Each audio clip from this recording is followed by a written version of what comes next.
Well, joining us exclusively on Phoenix TV this weekend is netminder Adam Summerfield. Adam, welcome to Phoenix TV. Thanks very much. Pleasure to be on. Now, Adam, last year, obviously, you were part of the victorious under-18 team, but you also played up with the Elite League squad last year. How big a difference is it this year now being fully fledged with the Elite League squad?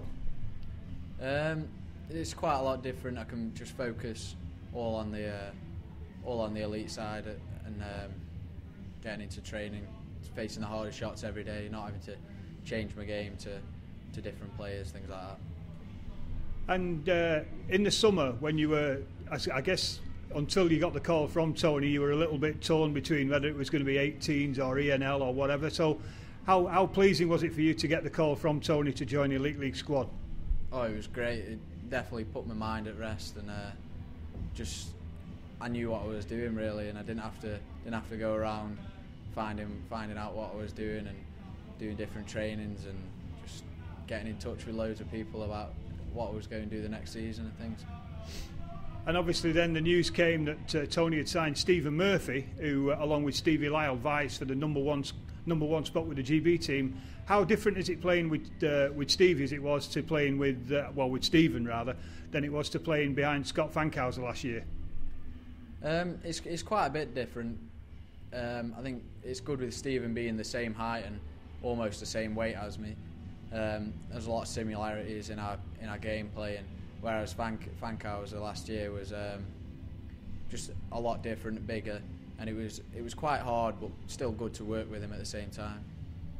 And during training, I guess you and Stephen kind of talk a lot during training when you're at the other ends of the ice and during the drills. I guess you're trying to outdo him a little bit. I try my best. Every now and then I get a shot better and things like that. But it's just learning from him at the moment, and do my best I can.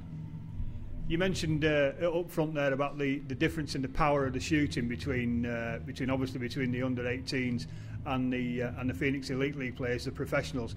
What on a scale of 1 to 10, where would with 10 being the hardest and 1 being the weakest, where would you put the average of the ENL shooters? Around the middle, maybe 7, something like that. Not as hard, but they're not too far behind.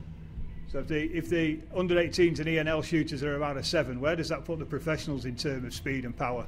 Oh, it's a hell of a lot higher, to be honest. And I guess being the goalie, you get the best chance to figure out who are the hardest and most accurate shooters, and give us a little bit of insight. In training, who's the most accurate and who's the most powerful? Bo, definitely. He's got the most accurate shot, and some of the moves he pulls off to try and get it round you, it's quite tough to figure out what he's going to do. And Kluser's probably got the hardest wrister, which is quite frightening sometimes, but just got to stand there and take it, really.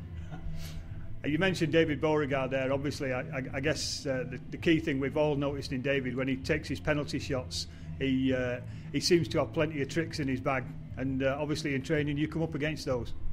Yeah, definitely. There's some moves that you can know he's going to do them, and it's still amazingly hard to stop him. And he every now and then he'll come out with a new move, which is just amazes you sometimes, to be honest. Now, looking at things from a personal point of view now with Adam Summerfield, originally, of course, you're from up in Cumbria, aren't you, from Whitehaven, but now you live a long way from Whitehaven. Yeah, definitely. I didn't live there for very long. I can't remember anything about it, so just spent most of my life in Cheshire and in Congleton, really. So you've got a fair hike then every day just to get to training, and I understand you're not driving yourself yet, so you're heavily reliant on your mum and dad. Yeah, mum and dad sometimes, and catching the trains. Got to catch 2 different trains and sometimes a tram as well and things. It's quite an effort, but it's worth it, definitely.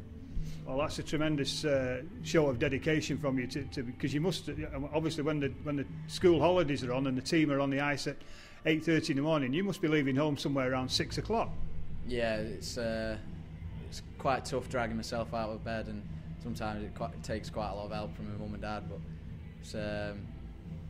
it's worth it, to be honest. It's just any time that training's on, I'll just got to be there, really. I mean, I guess it's every young man's dream to play sports, and how big of a dream was it for you personally to play professional ice hockey? It was a huge dream. I thought about it ever since I started playing, and it was quite a shock when I first got the call back last year, and it's great. I haven't looked back once since then, so it's good. That's great to hear. Now, we notice you've got the old Philadelphia cap on your head today, and you were part of the Great Britain inline team that went out there in the summer and that did so well. How much fun was that, playing inline internationally, representing your country? Oh, it was great. It was a lot different from ice hockey. I find ice hockey a lot more fun, but it was awesome out there. It was really good because we did so well as well, and against such good opposition. It's just great to come back with that gold medal. And of course you had a very, very hectic schedule. Correct me if I'm wrong, you played something like 22 games in 12 days? Yeah, it was. Sometimes we had up to 4 games a day, and so it got quite tough. Sometimes playing at 1:45 in the morning, which was quite tough, and then having to be up at 10 o'clock the next morning for another game and things. Sometimes we weren't getting to bed till 4 because of games and things. It was tough, but it was good at the end of it. Well, I guess coming back to training with the Phoenix then was a bit easier than playing inline for Great Britain. Oh, I'm not too sure it's easier, but certainly less of a schedule, definitely. Getting back to your own form, how do you feel your game's improving, having been now full-time with the Phoenix for a couple of months and obviously working with Stephen Murphy? It's improving every week, every day, every training session really. It's just started getting in the swing of things really, with everyone coming in and players leaving and new players coming in and things. It's definitely helping me a lot though, training full time. And being the youngest member on the squad, do you get any stick from some of the older guys? Yeah, sometimes when the beer's being handed around and things, you get a lot of stick, but just take it really and get on with it, to be honest. One thing about this Phoenix locker room this year, it does seem to be a very strong mentally bunch of characters, and everybody does seem to be pulling for one another.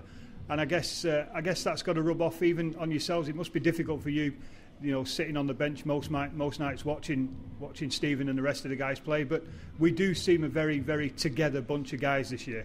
Yeah, definitely. I think the difference from last year in this year's team is there's a definite winning mentality in the team, which is good, and it's already I've seen it's just everyone's got on. There's been no fallouts or anything like that, so it's looks good.